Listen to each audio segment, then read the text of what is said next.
you keep a doodle cloth? Do you even know what a doodle cloth is? If you're a stitcher of any kind, I'm going to give you 5 reasons why you ought to think about keeping a doodle cloth. Number 1, a doodle cloth can help you save your background fabric, and it can also help you decide exactly what it is you want to stitch on. I can stitch on linen. I could actually stitch on this thicker lace. I could stitch on wool. I could stitch on this painted cotton. I could stitch on an old handkerchief. You know, you don't know how you're going to feel about stitching on something until you give it a little try. So I like to have a doodle cloth around in various types of fabric so I can see how I'm going to feel about it. Also, some painted fabrics, depending on what you've used to get the color on the fabric, they're going to react a little bit differently when you go to stitch on them. So you might want to think about what kind of a project you're going to do. If I'm going to be stitching on rust, I'm probably not going to be doing a really heavily embroidered piece. I might just do some accent pieces because it's very hard to get the needle back and forth through rusted fabric. It looks really cool when it's done, but it's not always easy. Number 2, a doodle cloth will help you decide how you feel about stitching with certain threads. It took me no time at all to decide I don't like stitching with rayon threads. It's beautiful. I love the shininess of it, but it's a real pain. I might couch with it. I might do some whip stitching with it, you know, where I can whip it through some other stitches, but I really don't like using it inside a needle. The pearl cottons, I love stitching with them, but it's going to be different on the different sizes. And the different threads are going to feel different on the different background fabric. So the same threads on a painted fabric or on a piece of wool or on a piece of linen are going to feel different. And you might enjoy stitching with one of them more than the other. And if you're not enjoying stitching with it, why are you doing it, right? Don't make stitching a chore. It should be enjoyable. But if you've never stitched with something like ribbon before, experiment on a doodle cloth. See how you feel about using a crochet cotton, which I use a lot of times in my stitching.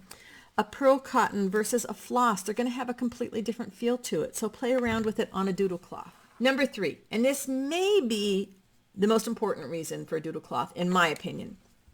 It's the place that you play. It's the place that you practice. It's the place that you experiment.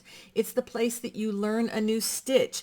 Haven't done the coral stitch before? Look it up in the book, watch a little video, give it a little practice.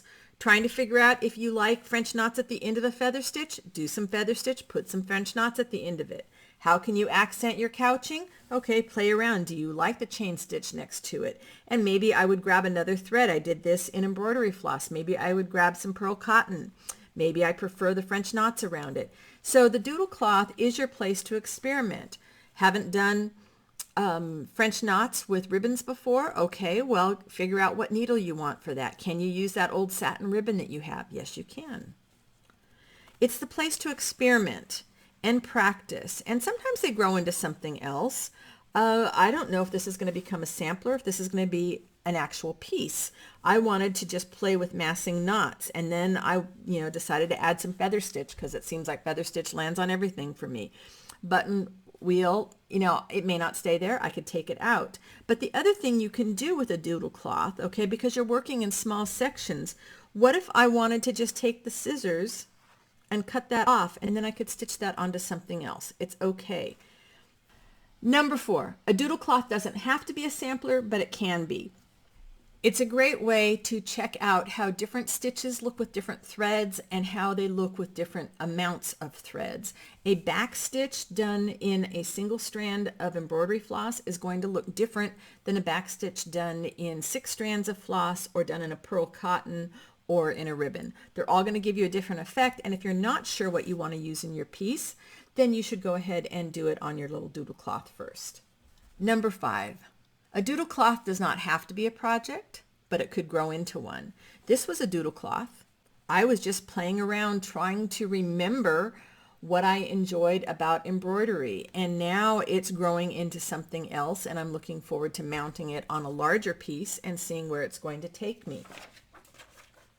This project, some of you might be familiar with, started as a doodle cloth. I had some painted fabric that I wanted to just stitch on, and I am just kind of stitching all over the place with it. Here's another one that might be familiar to you. This started as a doodle cloth. So they don't have to be a project, but they could. Most of my doodle cloths have taken on a life of their own. This has been one of my favorite projects to work on. It's almost done, and it's just grown out of my love of stitch. And I think that's what a doodle cloth lets us do. It gives us the freedom to play and experiment and not worry about trying to get a finished piece that's going to go up on the wall or that we're trying to put in our shop to sell. It's just to have fun. And it might turn in to something else. It might. And that's okay too. So let me know. Do you keep a doodle cloth? If not, are you going to start one now?